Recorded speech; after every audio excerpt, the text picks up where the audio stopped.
예수는 나의 힘이요 내 기쁨 되시니 그 명령을 준행하여 늘 충성하겠네. 주야로 보호하시며 바른 길 가게 하시니 의지하고 따라갈래. 주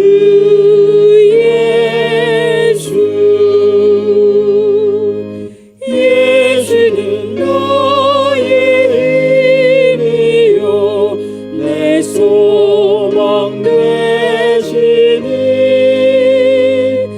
이 세상을 떠나갈 때 곧 영생 얻으리. 한없는 복을 주시고 영원한 기쁨 주시니 나의 생명 나의 기쁨 주 예수. 하나님 말씀은 베드로전서 2장 1절로 10절까지 말씀이 되겠습니다. 제가 한 절, 성도님들께서 한 절 서로 교독하도록 하겠습니다. 그러므로 모든 악독과 모든 기만과 외식과 시기와 모든 비방하는 말을 버리고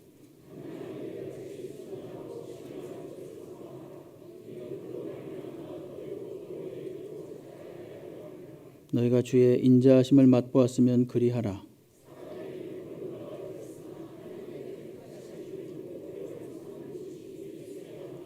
너희도 산 돌같이 신령한 집으로 세워지고 예수 그리스도로 말미암아 하나님이 기쁘게 받으실 신령한 제사를 드릴 거룩한 제사장이 될지니라.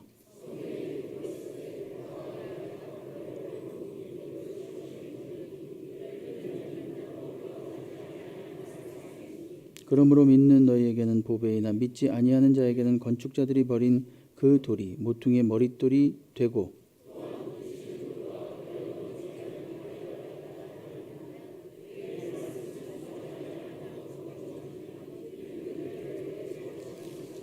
그러나 너희는 택하신 족속이요 왕 같은 제사장들이요 거룩한 나라요 그의 소유가 된 백성이니 이는 너희를 어두운 데서 불러내어 그의 귀한 빛에 들어가게 하신 이의 아름다운 덕을 선포하게 하려 하심이라.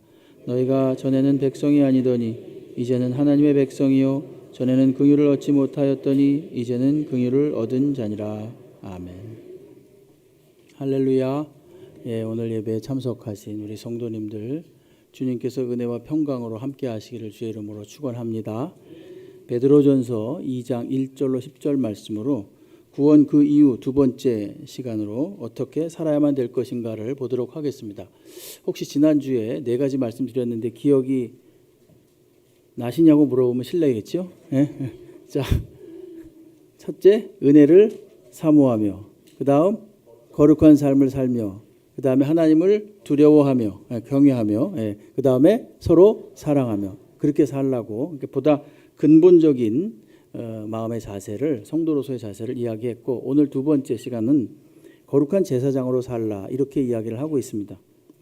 베드로는 오늘 고난 중에 있는 이 성도들을 위로하기 위해서 편지를 보냈습니다. 이건 처음에 말씀드린 바와 같습니다. 굉장히 핍박을 당하고 괴로움 속에 있는 성도들을 위로하기 위해서 보낸 겁니다. 그런데 그 위로라는 것이 어떤 위로인가? 모든 것은 다 잘 될 것이다. 걱정하지 말아라. 힘을 내라. 이런 위로가 아닙니다. 그게 아니라 오히려 하나님의 구원을 깊이 상고하고 마침내 하나님께서 우리에게 허락하신 이 구원을 이루어 주시고야 말 것이다. 그런 믿음을 가지고 소망과 용기를 가지고 삶으로써 위로를 받으라고 하는 것입니다. 그러니까 벌써 이게 차원이 다르죠. 그냥 인간적인 위로가 아니라 하나님의 구원, 주를 향한 믿음, 소망에 근거한 위로를 받으라고 오늘 이야기를 하고 있습니다. 오늘 말씀은 여기서 한 걸음 더 나갑니다. 베드로는 이제 하나님께서 부르신 백성들이 하나님의 백성이 되었기 때문에 종전에 땅에 속한 백성이 아니라 하늘에 속한 백성답게 살으라고 이야기합니다. 그것을 한마디로 말한다면 우리 한번 받아하시겠습니다. 제사장적 삶. 오늘 제사장으로 살라 그렇게 말하는 겁니다. 여러분, 제사장이 했던 일이 뭐냐 하면은 주로 백성들의 죄를 짊어지고 하나님 앞에 나아가서 제사를 드리면서 죄사함을 받는 일을 했습니다. 우리가 잘 아는 번제, 소제, 화목제, 속죄제, 속건제 이런 레위기에 나오는데 이러한 각양 제사를 드리면서 공통적인 것은 속죄가 다 그 모든 제사에 속해 있었어요. 그러니까 하나님 앞에 주님, 우리들의 백성의 죄를 가지고 나왔사오니 용서해 주십시오. 그러면서 제사를 드리는 게 이게 제사장의 주요 직무였습니다. 선지자가 하나님의 말씀을 가지고 백성에게 가는 거라면 제사장은 백성들의 죄를 가지고 하나님께 와서 죄사함을 받는 겁니다. 뿐만 아니라 이 제사장은 성물을 관리하는 일을 했습니다. 제단이나 진설병이나 등잔대 이런 것들을 잘 관리했고, 그 다음에 특별히 이 제사장은 백성들을 축복하는 일도 했습니다. 우리가 잘 아는 유명한 민수기 6장 22절부터 26절 말씀이 그 축복의 말씀이죠. 여호와께서 모세에게 말씀하여 이르시되 아론과 그의 아들들에게 말하여 이르기를 너희는 이스라엘 자손을 위하여 이렇게 축복하라 이렇게 말하면서 여호와는 내게 복을 주시고 너를 지키시기를 원하며 여호와는 그의 얼굴을 내게 비추사 은혜 베푸시기를 원하며 여호와는 그 얼굴을 내게로 향하여 드사 평강 주시기를 원하노라 할지니라 하라. 이렇게 하나님께 모세가 저 내용을 받아서 모세가 아론, 그 당시 대제사장이었던 아론에게 전해서 이렇게 백성을 축복하라라고 이야기를 하는 거죠. 그러니까 제사장의 직무는 주로 죄 사함을 얻는, 하나님께 나아가서 그리고 성물을 관리하고 또 백성들을 축복하고 하나님의 말씀으로 가르치는 일을 했던 것이 바로 이 제사장이었던 것입니다. 베드로는 오늘 이 편지를 받는 성도들이 이러한 제사장적인 삶을 통해서 현재의 고난을 이기라 이렇게 권면을 하고 있는 겁니다. 왜 제사장적인 삶을 살아야만 하는가? 왜 살아야만 하는가? 왜냐하면 성도들은 하나님에 의해서, 정확히 말하면 하나님의 긍휼하심을 힘입어서 택함을 받은 성도들이기 때문에 그렇습니다. 오늘 2장 1절부터 10절까지 말씀을 봤는데 제일 뒤에 10절 말씀을 먼저 보겠습니다. 너희가 전에는 백성이 아니더니 이제는 하나님의 백성이요 전에는 긍휼을 얻지 못하였더니 이제는 긍휼을 얻은 자니라 이렇게 말하죠. 이 성도들이 어떤 자격이나 조건에 의해서가 아니라 하나님의 일방적인 긍휼과 택하심에 의해서 성도로서 부르심을 받았습니다. 조건에 의해서가 아닙니다. 하나님의 일방적 은혜로서 부르심을 받았습니다. 과거에 야곱의 12지파가 있었죠. 야곱의 12아들과 한 딸이 있었는데 12지파 거기로부터 생겨났는데 그 지파 중에 제사장의 직무를 감당하는 지파는 레위지파였습니다. 그 레위지파 중에서도 아론 계열의 사람들이 제사장의 직무를 감당했습니다. 그러면은 레위지파가 뭐 뛰어나서 그랬느냐? 그건 아닙니다. 그냥 하나님께서 너희들이 해라 그렇게 해서 한 겁니다. 그렇게 해서 그들이 어떤 훌륭해서 그런 것이 아니라 하나님께로부터 일방적으로 택함을 받은 것입니다. 그렇게 해서 아론 계열의 제사장들이 계속해서 제사장의 직무를 해오다가 인간 제사장들이 해왔죠. 그러다가 최종의 제사장이 되시는 예수 그리스도께서 당신께서 친히 제사장이 되시고 또한 제물로서 십자가에서 당신을 드림으로써 보혈 흘리셔서 그것을 믿는 자들은 이제부터 예수를 믿는 성도가 된 것입니다. 그리고 예수를 믿는 성도들도 마찬가지로 그 자격이나 조건에 상관이 없이 순전한 은혜로서 이제 이 세상에 나가서 제사장적인 삶을 살아라라고 명령을 받은 것입니다. 그래서 오늘 본문이 속한 2장 5절 말씀을 보시게 되면은 뭐라고 나오냐면요. 이렇게 나옵니다. 너희도 사안돌같이 신령한 집으로 세워지고 예수 그리스도로 말미암아 하나님이 기쁘게 받으실 신령한 제사를 드릴 거룩한 제사장이 되라. 이렇게 말하죠. 될지니라. 이렇게 명령으로 하고 있습니다. 이거는 뭐 연유가 무엇인가? 하나님께서 일방적으로 택하셨고 그렇게 명하셨기 때문에 너희가 그렇게 살라는 것입니다. 그리고 아예 9절로 내려오게 되면요. 그러나 너희는 택하신 족속이요 왕 같은 제사장들이요 거룩한 나라요 그의 소유가 된 백성이다. 이렇게 아주 규정을 해줍니다. 아예 그들의 정체성에 대해서 딱 선언을 해줍니다. 왜 하나님이 우리를 부르셨는가? 우리를 이 세상에 제사장적 직무를 감당하는 삶을 살도록 우리를 부르셨다는 것입니다. 근데 이 제사장적 삶은요, 실은 새삼스러운 게 아닙니다. 이것은 이미 하나님께서 구약 시대 때부터 이스라엘 백성을 부르실 때부터 명한 것입니다. 출애굽기 19장 5절로 6절 말씀을 보시게 되면요, 이렇게 말합니다. 세계가 다 내게 속하였나니 너희가 내 말을 잘 듣고 내 언약을 지키면 너희는 모든 민족 중에서 내 소유가 되겠고 너희가 내게 대하여 제사장 나라가 되며 거룩한 백성이 되리라. 이렇게 말씀하셨어요. 제사장 나라, 거룩한 백성이 될 것이다. 내가 너희를 일방적으로 불렀고 너희는 그렇게 될 것이다 라고 말씀하셨어요.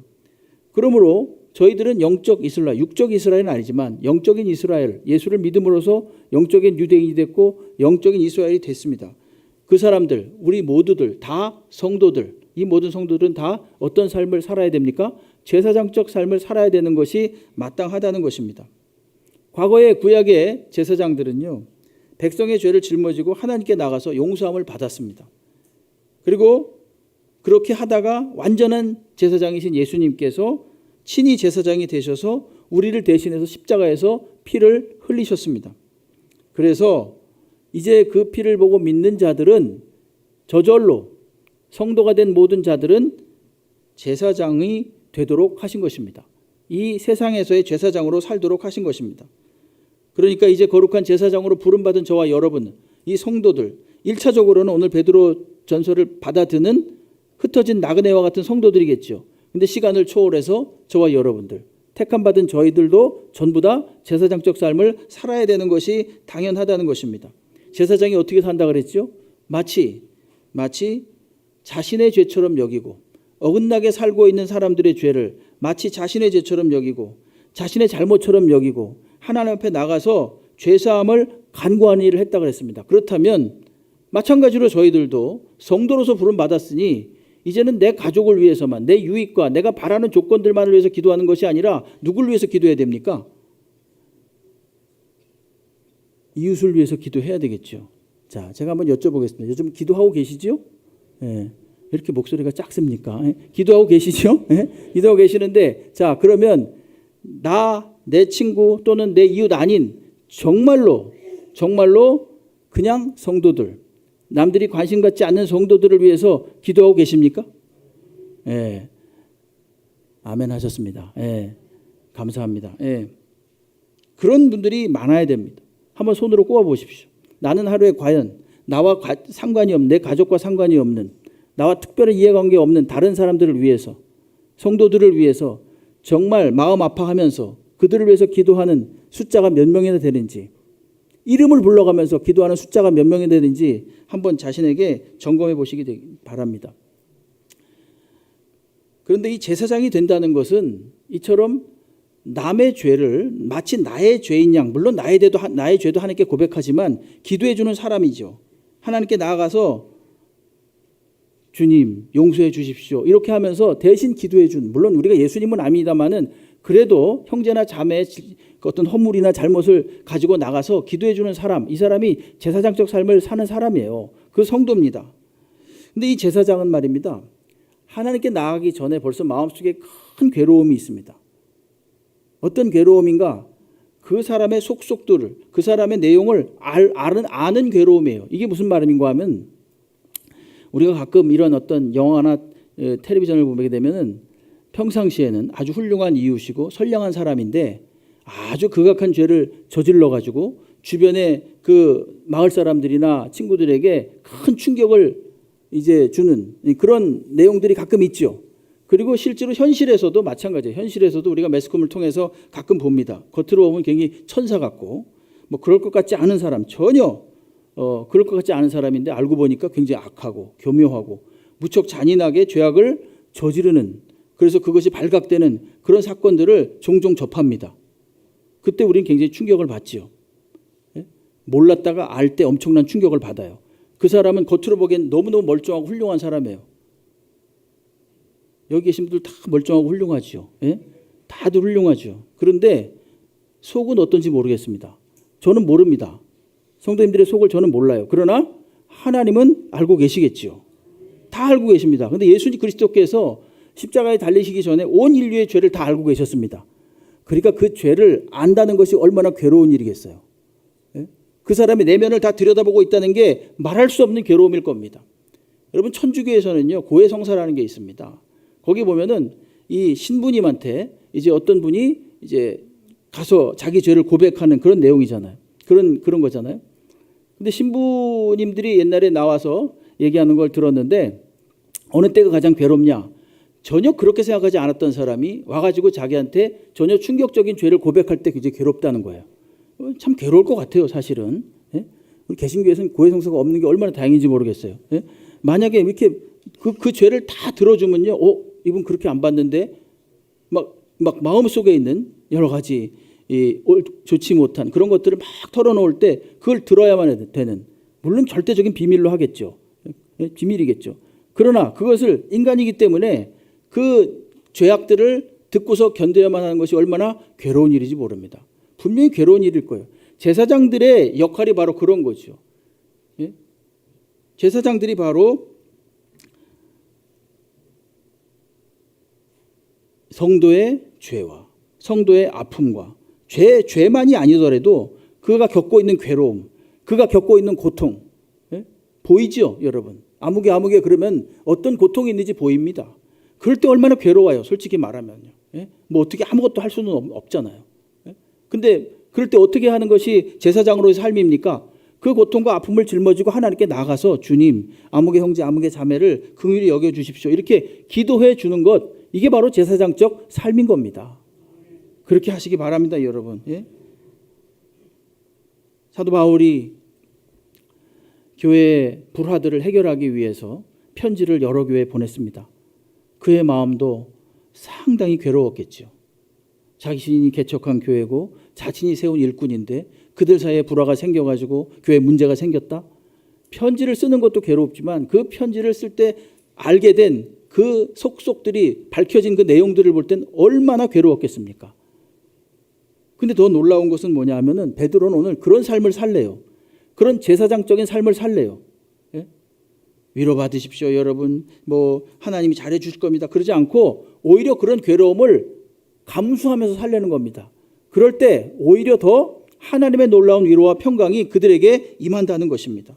힘들어하는 사람들을 위해서 기도해주고 그 죄를 대신 지신 예수님처럼 마치 자신의 죄인 것처럼 하나님 앞에 용서해 주기를 간구할 때, 물론 자신의 죄를 용서해 주기도 간구하지만 그렇게 타인을 위해서 기도할 때, 제사장의 삶을 살면서 기도할 때 놀라운 은혜, 이 세상이 줄 수 없는 놀라운 평강과 위로가 그 자신에게 먼저 임하는 거예요. 그렇기 때문에 오늘 이 베드로는 말이죠, 편지를 이 핍박받고 고통당하는 이 성도들에게 오히려 제사장적 삶을 삶으로써 하나님의 위로를 받고 그것으로서 이겨내라고 지금 말하고 있는 겁니다. 가슴 아파하고 진실로 하나님께 간구하는 것, 타인을 위해서 간구하는 것, 이것이 바로 제사장적 삶입니다. 이처럼 우리가 거룩한 제사장적 삶을 살아야 되는 이유, 그것은 처음에 말씀드렸던 것처럼 하나님의 일방적인 은혜로 우리가 억만 죄악 가운데서 택함을 받았기 때문인 것입니다. 그리고 하나님의 목적은 우리로 하여금 세상의 제사장이 되도록 하는 것입니다. 제사장적 삶을 살게 되시기를 주의 이름으로 축복합니다. 그리고 나서 베드로는 이제 거룩한 제사장으로서 부름받은 사람의 삶이 어떠해야 되는지를 이야기하는데 1절과 2절 말씀인데요. 그러므로 모든 악독과 모든 기만과 외식과 시기와 모든 비방하는 말을 버리고 갓난 아이들같이 순전하고 신령한 젖을 사모하라. 이는 그로 말미암아 너희로 구원에 이르도록 자라가게 하려 함이라. 이렇게 말합니다. 1절에 버리고 2절에 사모하라. 이 말이 굉장히 대조적인 표현이죠. 여기서 버리라는 것은 옷을 휙 집어 던지라는 것입니다. 벗어 던지라는 거예요. 옛사람의 더러운 옷을 벗어 던지라, 이런 의미가 되겠습니다. 버려야 될 것이 무엇입니까? 악독과 기만과 외식과 시기와 비방, 이런 것들이에요. 1절에 나오죠. 모든 악독과 기만과 외식과 시기와 비방하는 말을 버리라, 이렇게 말합니다. 악독이라는 것은 단순하게 악한 생각을 넘어서서 남을 해하려는 생각을 말합니다. 기만이라는 것은 미끼로 끌어들이다 이런 뜻입니다. 그래서 상대방을 속이는 게 기만입니다. 외식이라는 것은 겉과 속이 다른 것이고요. 식이라는 것은 남이 잘 되는 것을 도무지 눈뜨고 못 보는 것이죠.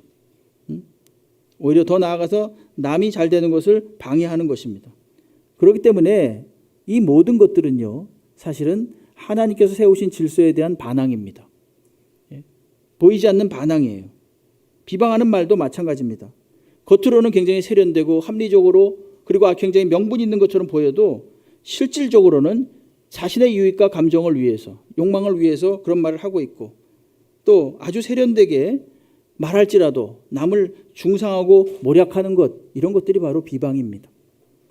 이 모든 것들은 관계를 파괴하는 은밀한 죄악들입니다. 그래서 이젠 그런 옛것을 벗어버리라. 어떻게 살려면, 제사장으로 살려면 그런 것을 다 벗어버리라. 그리고 이제는 순전하고 신령한 젖을 사모하라, 그렇게 말하죠. 갓난아이 같이 2절에 순전하고 신령한 젖을 사모하라, 이렇게 말합니다.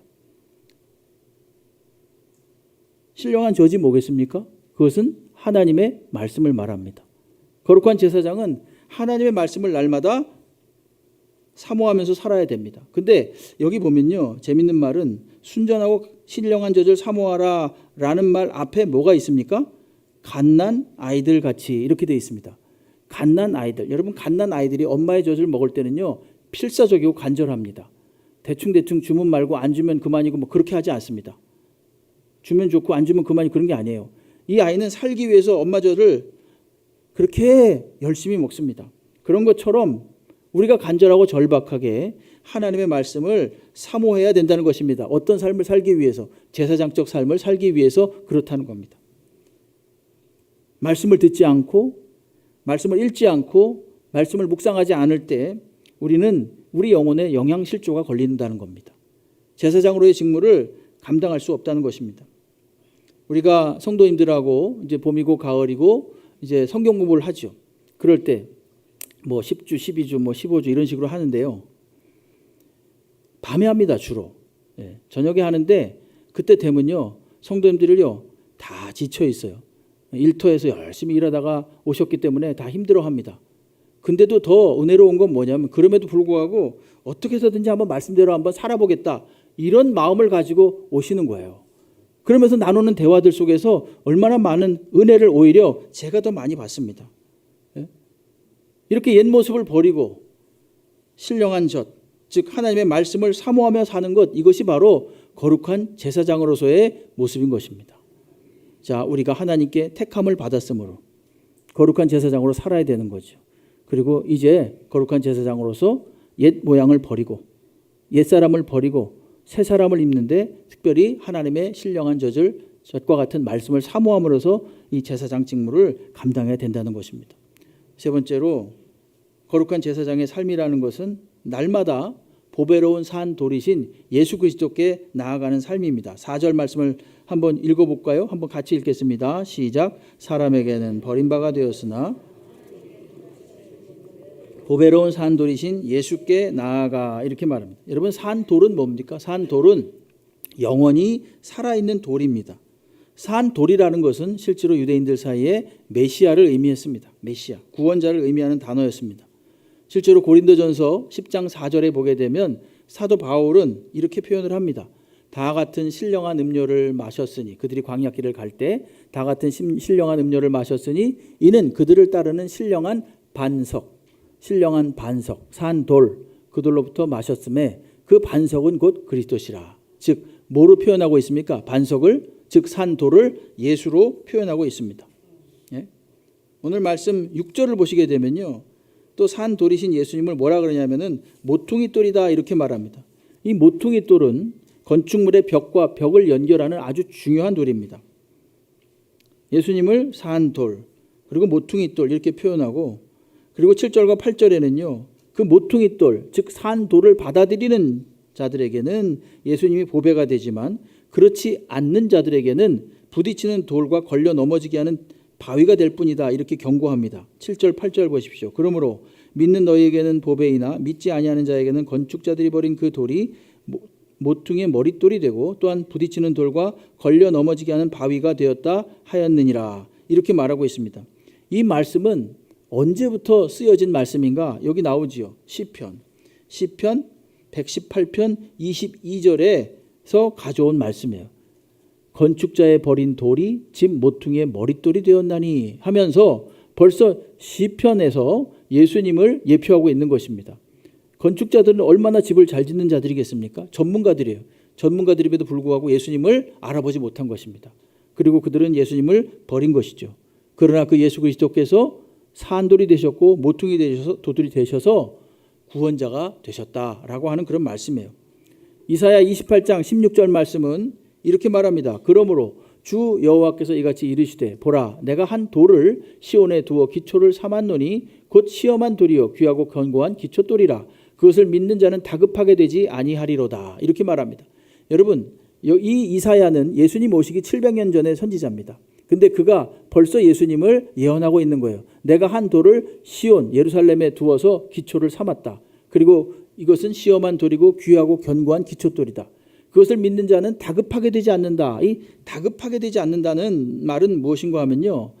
다른 것을 의지하는 것을 말합니다. 그러니까 저 당시 배경으로 본다면 그 당시에 강대국들을 하나님 아닌 다른 강대국들을 의지하지 않게 될 것이다 라고 하는 것입니다.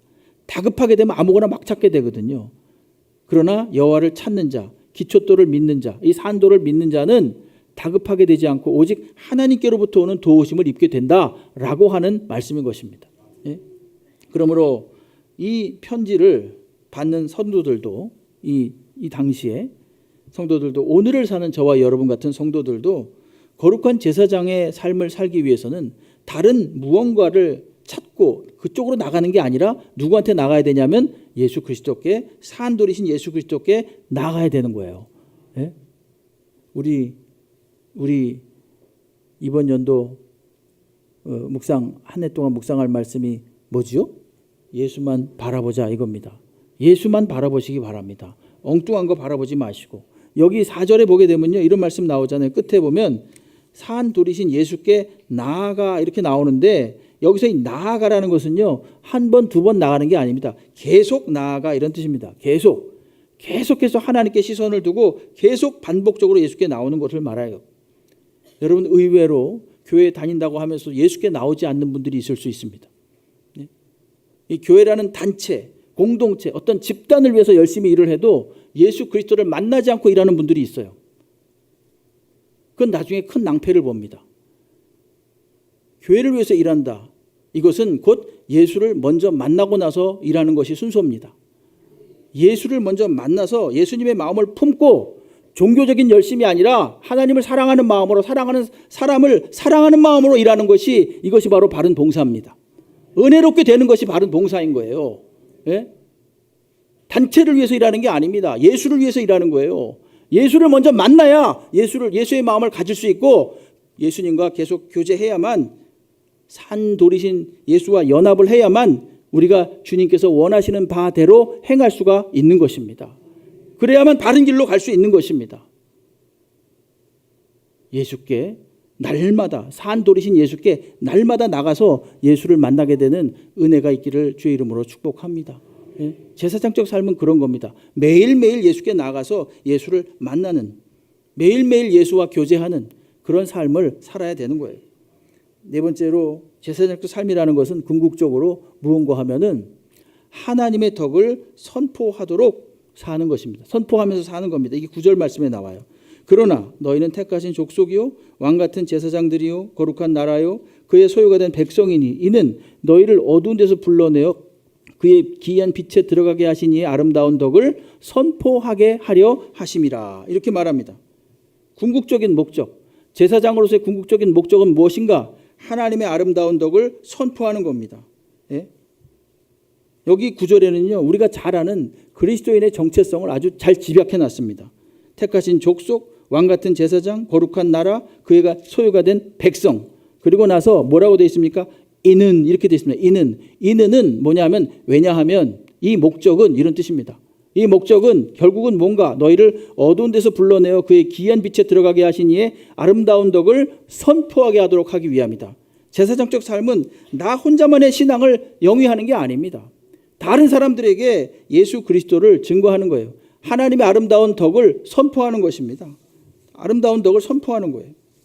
근데 이 덕이라는 게 보통 우리가 이런 말 합니다. 덕스럽게 합시다. 모든 걸 다 덕을 세우는 방향으로 갑시다. 그 좋은 말이죠. 예? 거기서 이 덕이라는 말은 오이코도메 이런 단어인데요. 예를 들어서 고린도전서 10장 23절 말씀 한번 보게 되면요. 이런 말씀이 있어요. 모든 것이 가하나 모든 것이 유익한 것은 아니요. 모든 것이 가하나 모든 것이 덕을 세우는 것은 아니니 이렇게 말하고 있습니다. 자, 그럼 여기서 덕을 세운다는 말은 무슨 뜻이겠습니까? 저게 반복되는 표현이거든요. 빨리 알아차리면 알아차릴 거예요. 그죠? 모든 것이 가하나 모든 것이 유익한 것은 아니요. 모든 것이 가하나 모든 것이 덕을 세우는 것은 아니. 즉 덕을 세운다는 말은 무슨 뜻이다? 유익한 것이죠. 그렇죠. 아유, 빨리 알아들으시네요. 저 딱 나오시지 않잖아요. 똑같은 표현이에요. 사실은 다른 표현입니다. 똑같은 뜻을 나타내는. 그러니까 덕을 세우는 것은 유익하게 하다 이런 뜻입니다. 여기서 이 덕이란 오이코도메라는 단어는 유익하게 하다 이런 뜻이에요. 그러니까 모범적으로 살고 그리고 또 남에게 좀 도움을 주면서 살고 그리고 또 좀 손해 보면서 살고 인간적인 어떤 그런 도덕이나 그런 참된 모습, 인간의 어떤 아름다운 모습을 나타내는 거예요. 그래서 공동체가 유익하도록, 교회가 유익하도록 하자. 이게 덕을 세우자 이런 말인데요. 여기서 지금 하나님의 아름다운 덕이라고 할 때 이 덕은요 다른 단어입니다. 아레타스라는 단어인데 이 단어는 뭐냐 하면요. 요거는 한번 우리가 좀 외워야 됩니다. 자, 한번 받아하시겠습니다. 하나님의 탁월하심. 이거예요. 여기서 덕은 하나님의 탁월하심이라는 뜻이에요. 탁월하심. 그럼 하나님의 탁월하심이 도대체 뭘까요? 하나님의 탁월하심. 뭐 번쩍번쩍 기적을 일으키고 번개를 뭐 치고 이런 게 하나님의 탁월하심일까요? 물론 그것도 하나님께서 행하시는 일입니다. 그러나 아주 내적인 것, 아주 기본적인, 그러나 아주 근본적인 게 있습니다. 하나님의 탁월하심을 나타내는. 그게 시편 103편 8절에 나오는데 이 말씀이 있어요. 시편 기자가 이렇게 고백합니다. 여호와는 긍휼이 많으시고 은혜로우시며 노하기를 더디하시고 인자하심이 풍부하시도다. 좀 실망하시죠. 탁월하신 걸 뭔가 번쩍번쩍 빛날 것 같은데 하나님만이 가지시는 덕, 그것은 뭔가 하나님의 탁월하심인데 그 탁월하심 내용이 긍휼과 은혜와 노하기를 더디함과 인자하심이라는 거예요. 여러분, 우리가 전도를 할 때 율법을 전해서 전도하지 않습니다. 그렇죠? 율법을 지켜가지고 어떻게 될 수 있습니다. 뭐 이렇게 하면 이렇게 됩니다. 이렇게 전도 안 해요. 어떻게 전도합니까? 한번 와보세요. 하나님은 사랑이십니다. 하나님이 인자하십니다. 하나님 언제든지 당신 편이 되어줄 준비가 되었습니다. 하나님은 당신이 아무리 많은 죄를 지었어도 오래 참으실 준비가 되어 있고 용서하실 준비가 되어 있습니다. 그렇게 전도하시죠, 여러분. 그렇죠? 성경 몇 장 몇 절은 이렇게 말하고 뭐 그것이 기억나면 그렇게 말해도 좋겠지만은 사실은 그렇게 전도하지 않습니다. 우리가 하나님이 어떤 분인가를 말함으로써 전도를 해요. 근데 그 하나님이 어떤 분인가 할 때 그 어떤에 해당되는 게 바로 하나님의 탁월하심이에요. 은혜로우심, 인자하심, 자비하심, 노하기를 더디하심, 오래 참으심, 이런 것들이 바로 하나님의 덕입니다. 성도는 제사장으로 부름을 받았는데 제사장으로도 어떻게 궁극적으로 살아야 되는가, 이런 하나님의 탁월하심을 선포하는 자가 되도록 우리가 하나님께 명받았다는 것입니다. 하나님의 탁월하심은 이것 외에도 많죠. 스스로 존재하시는 하나님. 출애굽기 3장 14절에 나오는 것처럼 그 누구의 도움도 받지 않고 오래전부터 이미 스스로 있어 오신 하나님, 스스로 존재하시는 하나님, 또 변치 않으시는 하나님. 시편 102편 27절에 보게 되면 주는 한결같으시고 주의 연대는 무궁하시도다. 이건 인간이 도저히 따라갈 수가 없는 성품이에요. 전능하신 하나님, 영원하신 하나님, 이런 것들이 다 하나님의 덕입니다. 하나님의 덕, 하나님의 탁월하심, 이것을 제사장들인 저희는 세상에 선포하면서 살아야만 되는 거죠. 하나님의 덕을 선포하기 위해서 먼저는 그 하나님의 덕에 우리가 항복해야 됩니다. 하나님의 인자하심과 긍휼하심과 자비하심과 그 오래 참으심, 여러분, 이런 것이 우리 안에 있어야 돼요. 아무리 멋지게 예배를 드리고 기도를 하고 찬송을 하고 훌륭한 모습을 갖추고 있을지라도 말입니다. 마음속에 시기와 질투와 미움이 잔뜩 가지고 있으면 뭐겠습니까? 그게 전혀 의미가 없는 거예요. 그건 탁월한 덕을 아는 사람이 아닙니다. 하나님의 덕을 아는 사람이 아니에요. 말라기 선지자가 뭐라 그랬냐면요, 이렇게 말했습니다. 제발 내 성전의 문을 누가 좀 닫아버렸으면 좋겠다. 들어오지 못하도록. 그들이 하는 제사 행위가 가증스러워서 내가 못 받아주겠다는 것입니다. 아무리 화려하게 제사를 해도, 제사를 드려도. 호세아 6장 6절은 뭐라고 말하고 있는지 아십니까? 나는 인애를 원하고 제사를 원하지 아니하며 번제보다 하나님을 아는 것을 원한다, 이렇게 말합니다. 하나님의 덕, 하나님의 탁월함을 알아야 됩니다. 이것을 알지 못하고는 우리가 하나님의 덕을 선포할 수가 없습니다. 그저 말하는 것은 교리적일 뿐이고 그저 형식적인 종교적인 것만 말할 수밖에 없어요. 하나님이 어떤 분인가를 알지 못하는데 어떻게 하나님의 덕을 말하겠어요? 하나님의 덕을 우리 마음속에 품고 있지 않은데 어떻게 하나님을 드러내겠어요? 앞뒤가 안 맞는 얘기입니다. 하나님의 덕을 선포하기 위해선 하나님의 덕을 먼저 알아야 됩니다. 하나님의 거룩한 제사장으로 부름받은 성도는 이러한 하나님의 덕을 선포하는 삶을 사는 사람입니다. 여러분, 우리 성도님들은 위기가 오고 어려운 일이 있을 때 어떻게 극복하십니까? 어떻게 극복하세요? 한번 솔직하게 얘기해 보십시오. 한번 마음속으로라도 대답해 보십시오. 성경에 보면요, 위기와 어려움을 잘 극복했던 그런 한 사람이 나오는데 그 사람이 다윗이라는 사람입니다. 그런데 그 다윗이라는 인물은요, 그 어려움이 생길 때마다 요리조리 피하고 자신의 꾀를 동원한 게 아닙니다. 그는 그때마다 산으로, 들로, 광야로 쫓겨다니면서 어느 때는 바위 틈에 숨어 지내면서 늘 무엇을 묵상했는가? 하나님의 탁월하심을 묵상했습니다. 하나님께 집중했어요. 그 위험에 집중한 게 아니라 하나님의 탁월하심을 묵상했어요. 아, 하나님 인자하신 분이시다. 하나님은 노하기를 더디하시는 분이시다. 하나님은 용서하시는 분이시다. 하나님은 언제든지 나의 편이 되어주실 수 있는 분이시다. 하나님은 긍휼이 많으신 분이시다. 이것을 계속해서 묵상한 거예요. 계속해서 묵상하다 보니까 자신에게 현재 닥치고 있는 문제들이 그대로 있을지라도 작아 보이는 거죠. 대범하게 그것들을 넘어갈 수 있는 용기를 가지게 된 겁니다. 시편 18편 1절과 2절에서 다윗은 말합니다. 나의 힘이신 여호와여, 내가 주를 사랑하나이다. 여호와는 나의 반석이시오, 나의 요새시오, 나를 건지시는 이시오, 나의 하나님이시오. 내가 그 안에 피할 나의 바위시오, 나의 방패시오니, 나의 구원의 뿌리시오니, 나의 산성이시로다. 이렇게 말합니다. 여러분, 어려움을 당하시고 힘든 일이 생기실 때 말입니다. 하나님의 덕을 묵상하십시오. 엉뚱한 거 바라보지 마시고 다른 어떤 거 생각하지 마시고요. 하나님이 어떤 분인가를 그냥 생각하십시오.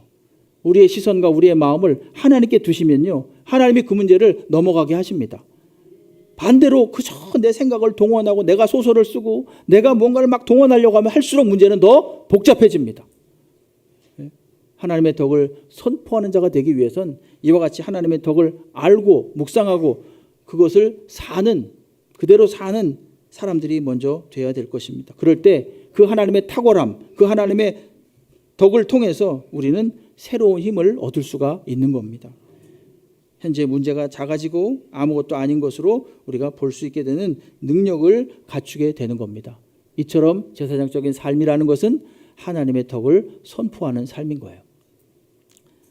정리를 하겠습니다. 성도는 하나님의 순전한 긍휼하심에 의해서 택함을 받은 사람들인데 거룩한 제사장으로서, 다른 사람들을 위해서 기도해 주는 사람으로서, 마치 나의 죄인 양 기도해 주는 사람으로서, 그 사람을 돕는 사람으로서 부름받은 거룩한 제사장으로 부름받은 사람이에요. 두 번째로, 이 거룩한 제사장으로의 삶이라는 것은 하나님의 말씀을, 옛사람을 버리고 하나님의 말씀을 늘 사모하는 삶입니다. 그리고 이 거룩한 제사장의 삶이라는 것은 늘 산돌 되시는 예수 그리스도께 나아가는 사람이에요. 항상 예수를 바라보고 예수께 집중하는 사람입니다. 그리고 끝으로 네 번째로, 거룩한 제사장은요, 늘 하나님의 덕을 묵상하고 그 하나님의 탁월하심, 덕, 그것을 세상에 선포하는 사람입니다. 참 아무리 생각해도 베드로전서를 읽으면 읽을수록 베드로는 참 놀라운 답을 줬다, 이런 생각을 해요. 그냥 세상적으로 그냥 위로를 하고 그런 게 아니라 이거 보다 근본적인 것, 하나님을 그냥 그 심령에 확 들이대 가지고요, 그 하나님을 묵상하도록 해 가지고요, 현재 이들이 닥치고 있는 이 네로 황제, 이 당시 네로 황제가 막 핍박할 때거든요. 그리고 많은 성도들은요, 심지어 이제 3장에도 보면 나오겠지만 이 아내들은, 믿는 아내들은요, 믿지 않는 남편들에게 많은 핍박을 당했어요. 시장에서 상인들은요, 자신들이 섬기는 이방신을 같이 섬기지 않는다고 왕따를 당했습니다. 굉장히 극악한, 굉장히 혹독한 그런 환경인데도 불구하고 베드로는 오늘 편지를 보내면서 위로를 하는데 이렇게 위로를 하는 거예요. 제사장의 삶을 살라. 그러면 하나님께서 이기게 하실 것이다. 마찬가지로 시간을 초월해서 저희들도 마찬가지입니다. 여러분 제사장적 삶을 사십시오. 그러면서 오늘 이 네 가지를 묵상하시면서 제사장적 삶을 사시면서 우리 앞에 닥친 현실을 잘 이겨낼 수 있는 은혜가 있기를 주의 이름으로 축원합니다.